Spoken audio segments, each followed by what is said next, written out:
నమస్తే మిత్రులారా, నేను మీ శ్రీనివాస్ చౌహాన్ అడ్వకేట్. మిత్రులారా, విడాకులు నోటరీ ద్వారా పొందవచ్చా?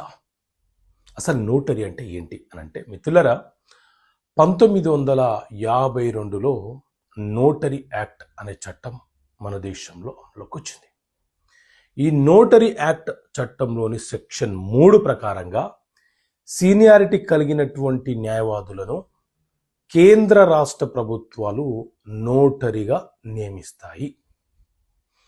నోటరీగా నియమించడం అంటే ఏదైనా ఒక ట్రాన్సాక్షన్ చట్టబద్ధంగా జరిగేటప్పుడు వాటికి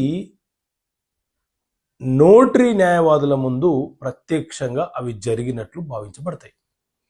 అయితే ఈ నోటరీకి సంబంధించి 1956లో కొన్ని నిబంధనలు అనేవి రూపకల్పన చేసినారు. అంటే కొన్ని రూల్స్, అందులో కొన్ని సబ్ రూల్స్ అనేవి పెట్టడం జరిగింది. సో రూల్ 11 సబ్ రూల్ 8 ప్రకారంగా నోటరీ అనేది విడాకులు ఇవ్వడానికి చెల్లుబాటు కాదు.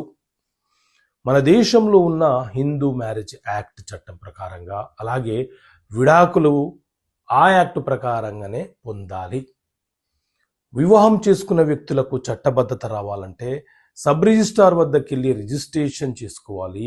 విడాకులు కావాలనుకుంటే సివిల్ కోర్టులో విడాకుల కేసు ఫైల్ చేసుకొని విడాకులు పొందాలి. అంతే తప్ప ఈ నిబంధనలు, నోటరీకి సంబంధించిన నిబంధనలోని రూల్ 11 అండ్ సబ్ రూల్ 8 ప్రకారంగా మీరు విడాకులు అనేవి నోటరీ ద్వారా పొందితే అవి విడాకులు కానట్లే, విడాకులు జరిగినట్లుగా న్యాయస్థానము భావించదు. చట్ట ప్రకారంగా అవి విడాకులు కానట్లే. సో ఇలాంటి బేసిక్ అంశాలు, చట్టపరమైన అంశాలు ప్రజలకు అవగాహన ఉండాలన్న ఉద్దేశంతో చట్టపరమైన సమస్యలకు పరిష్కారాన్ని పుస్తకాన్ని మీ ముందుకు తీసుకురావడం జరిగింది.